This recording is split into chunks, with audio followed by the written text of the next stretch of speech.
Hey guys, how's it going? It has been a while. I have been busy, but I am back to the podcast. Today I have kind of a random episode that I didn't plan for that I thought of when two things kind of came together. So the first was I was having some business questions, some questions about some different processes I should do for implementing to get people into my program and to spread the word about my program. And I was thinking about purchasing this course. And I belong in a mastermind group.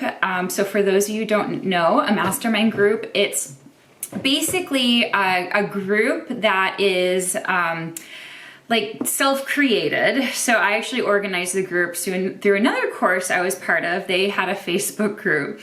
Anyways, we women have been meeting with each other every week. We support each other, we give each other feedback, and we really elevate each other. I highly recommend doing this. You can Google it. There's a lot of help out there to do it. But anyways, I was thinking about taking this course. That was $2,000, which is, a significant chunk of change. But one of my mastermind group members was saying that I really didn't need the course, that I already had the training, and it was more about some inner work that I had to do. But she also recommended that I participate as part of an affiliate program for a product that I really love. And not only to promote the product, but also to learn about how this person goes about selling. He has a multi-million-dollar business. He's a mentor of mine. I love his work. So I decided to do it. I decided to sign up. And again, I did it more to see the inner workings of things. But as I got more into it, and then also there was a comment on my Instagram that really showed me that this would be a great topic to talk about. So what I'm talking about today is side hustles and why you should consider starting them, and that why digital side hustles are the best side hustle in my opinion. So the program that I joined is Business by Design, and it's led by James Wedmore, who's awesome. I love his podcast. But here's the comment on Instagram that inspired me that maybe I should do an episode about this. So I'm gonna read it to you. So I did a podcast last time about money and money mindset, and somebody commented, so this is somebody who has a full-time wildlife biologist job. Well, you'll see. Let's just say that despite having a high-level biologist position, I started a business to make ends meet. Salaries are a serious issue in the wildlife profession. I struggle with questions like, will I be able to afford retirement?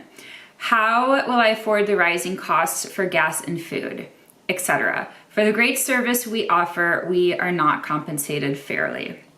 I totally 100% agree. So I was inspired to do this episode on side hustles for you guys, and then also introduce you into the world of James Wedmore. He has this the 3-part training series going on. I'm not sure how fast I'm going to get this out, but I know I'll be able to get it out for some of those, definitely for some of those free trainings.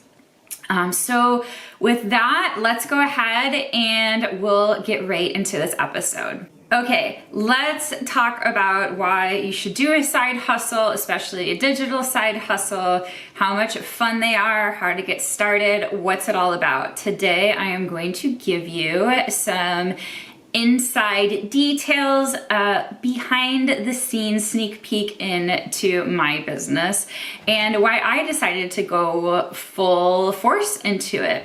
So as I mentioned, wildlife jobs don't pay that much, but another reason why you might want to consider a side hustle is because this entry-level stage of graduating and then getting your first permanent job, it happens years down the line for most people by far. I don't know how many of you know this. It doesn't seem like everyone knows this, but you graduate from college and you need some experience. You should actually really get some experience while you're in college too, to be more competitive.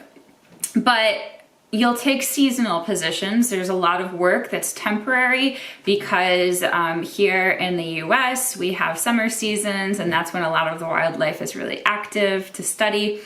And so a lot of positions are hired then. Sorry, I'm laughing at my cat. She's driving me crazy. Okay, finally she left the room. Good. Okay, so you will have to take seasonal positions. So you likely have years of taking seasonal positions. And in between those seasonal positions, you might not have any income. So for me, when I graduated, I had 3 internships after I graduated. And in between 2 of those internships, I had 6 months where I went back home to live with my parents because I didn't have the internships line up completely. And as I mentioned, they tend to be offered in the spring and summer. So around wintertime, you kind of don't know what to do. So for side hustles, there are the traditional side hustles, things like pet sitting. And then with the internet, there's also ways, lots of ways actually, to make money that take those traditional side hustles but make them more accessible.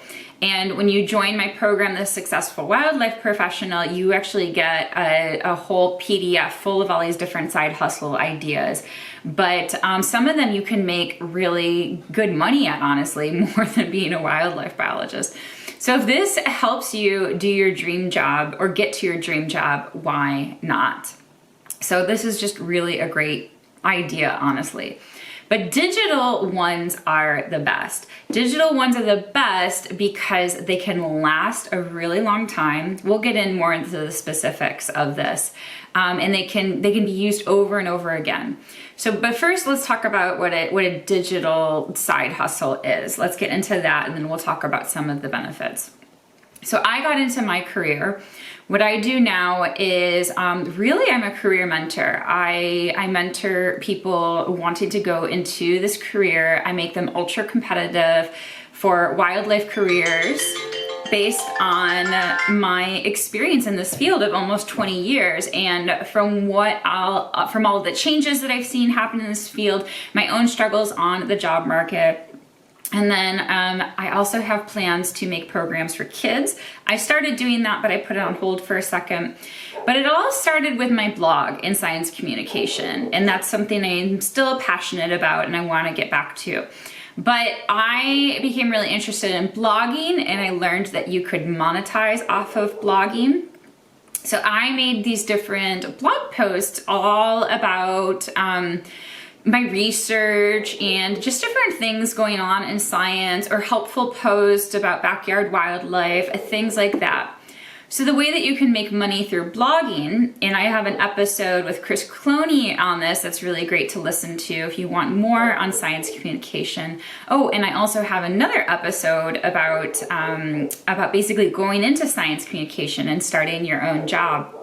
But if you want to make money with blogging, you can do it through ads, and then you can also do it through affiliates. So affiliates are when you sign up to essentially promote a product or a program that you strongly believe in, and then for everyone you sell, you get a commission.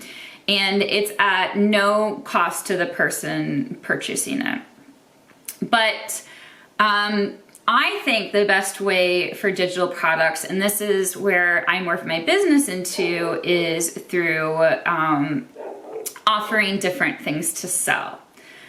Because with affiliates and with ads, you do make money, but you really have to have your website seen by a lot of people. So for example, I have a pretty successful website. I think I get about 30,000 sessions a month, and my ad money is usually like, I think $200, $250 a month. So definitely not enough to live on. So if you really want to make this a career, or even just make some serious income, offering digital products is a great way to do this. So what are some things that you can sell? When people offer digital products, they sell things like courses. That's what I do. I have a program, the Successful Wildlife Professional, I love. We have 22 students in it right now, and I help them with their career. They learn all about wildlife careers. You can sell workshops, so maybe like a weekend workshop, a one-day workshop. You can sell ebooks. You can also sell memberships too. So maybe you have like a monthly membership or even a daily membership where people join and there's some sort of service that they get from it. So that should give you some idea about the different types of things that you can sell. Why digital products are awesome is because you can sell the same thing over and over and over again. So you can make it once and be done. For example, you could create a course and then sell that course to different people. And therefore, you don't have to keep investing in materials to actually make something. Yes, it uses your time, but if you do it right, you use that time just once and you can sell it over and over and over again. So for my program, the Successful Wildlife Professional, I have been recording videos every single week since last May, so almost about a year. But once those videos are done, and I'm actually almost done, I switched to a bonus course for a little bit, but the majority of my SWP videos are done, then they are done. I don't have to do any more work on that end. Now there's other things I do for the course. I live mentor students. I do it in a group setting, but the video portion is done. So you can do that with your digital products. If you create an ebook, you can just sell it. You don't need to buy anything to recreate it over and over again. Now, yes, there are definitely costs associated with digital products, and a lot of people don't think about these costs. But if you have your website, you have to pay for website hosting. Once you get more sophisticated, you might have to pay for things to make your website faster. But honestly, when you start out, you don't need anything, and I'm gonna talk about that. So the great thing about digital products is you get to sell to lots of different people the same product over and over again, but you can make more money too because you don't have these investments to buy materials and things like that that you would have with physical products.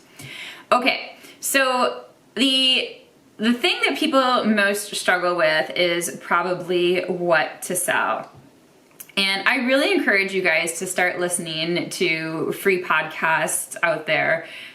There's like, I've been listening to them for years, and I have gotten so many ideas over the years about things to sell. You can sell anything, really. As long as people have a problem and you can fix it, you can sell it. And the thing that I also love about digital products is that you are really helping people. That's what made me make my course, because people were having tons of problems in this field. I struggled with this problem. I got my degree, I thought, okay, I'm good to go. I'm good to get a job. Nobody told me how hard it was out there. And if you are on Facebook, if you belong to the Wildlife Science Career Network Facebook group and the Wildlife Workers Network group on Facebook, you'll see people on there posting all the time about their struggles finding a job. That is why I created the course.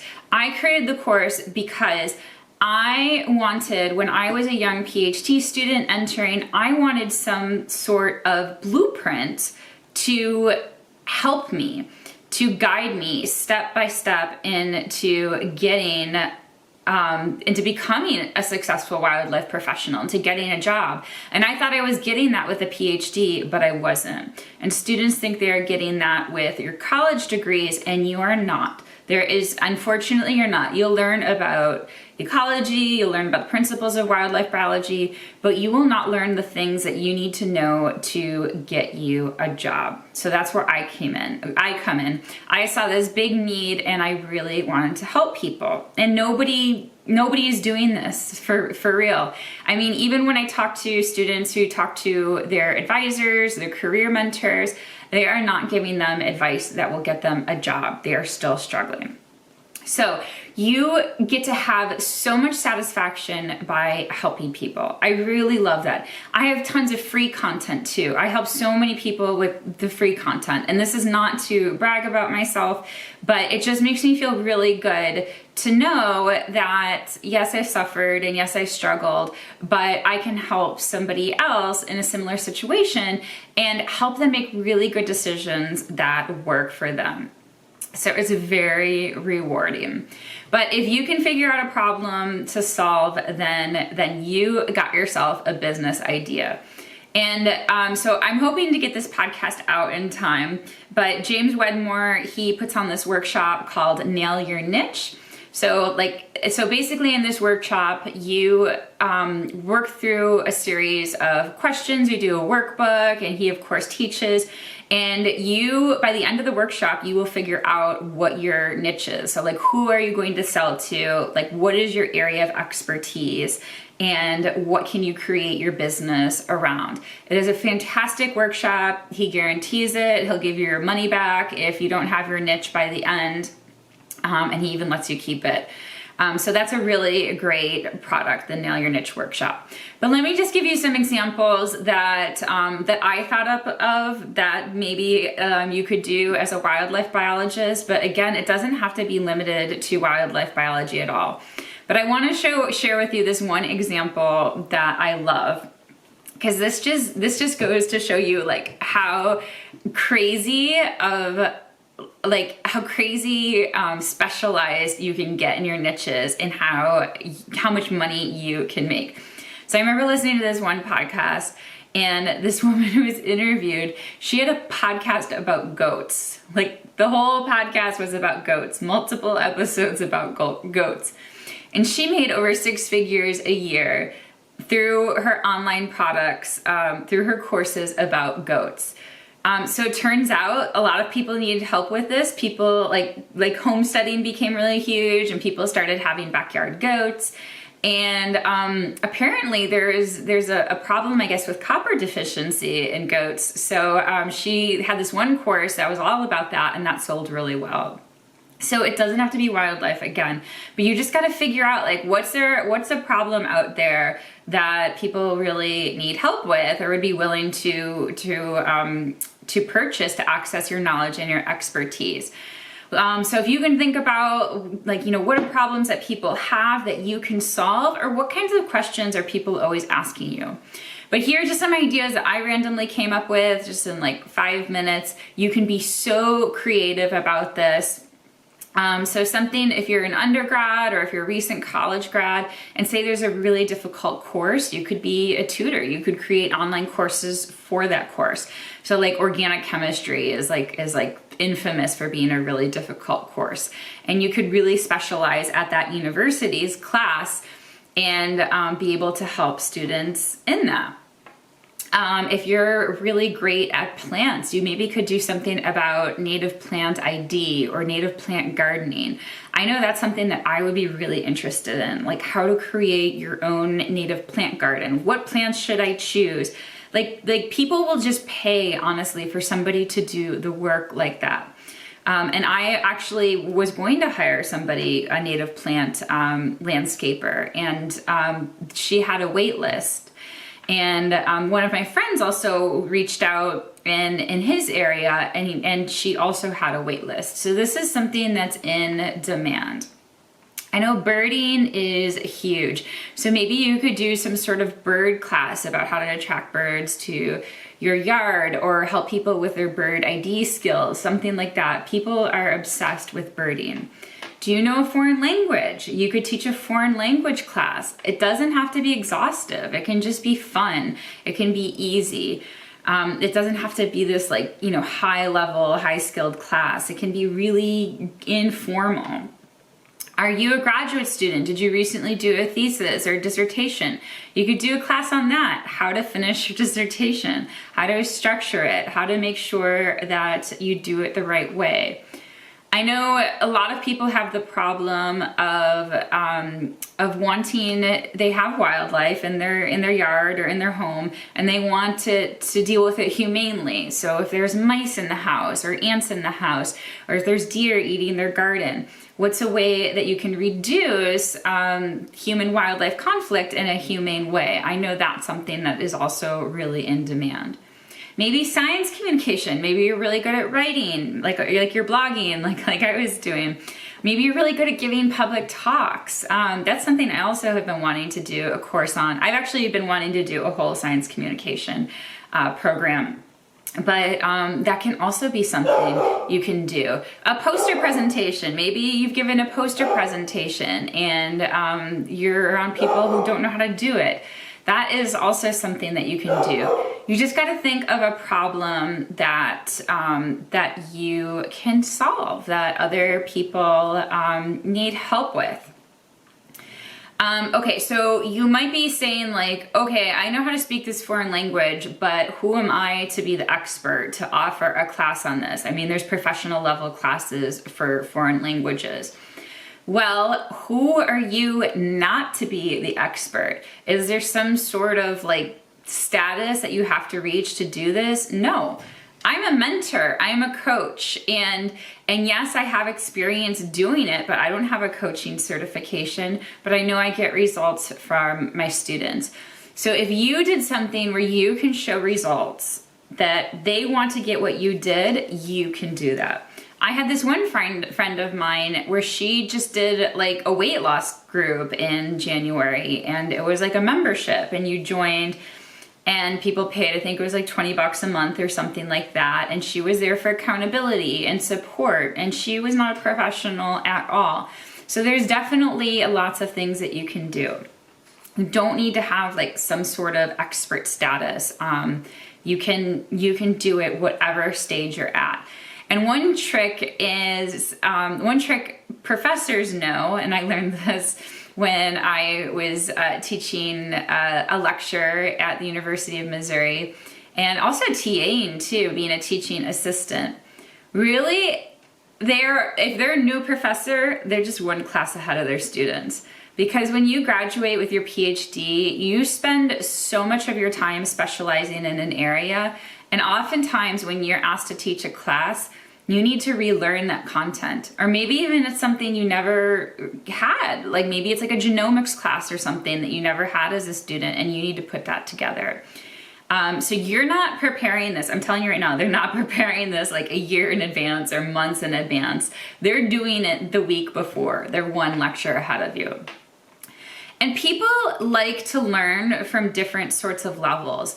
You don't necessarily always want to learn from the top level because maybe they're not as approachable. So I like to use like weight loss as an example, just because it's concrete, it's easy to measure, it's easy to see results.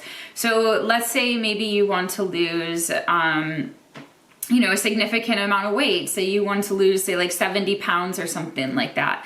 And you are following someone on Instagram who lost 100 pounds on their own. And maybe they're not, maybe they don't look like a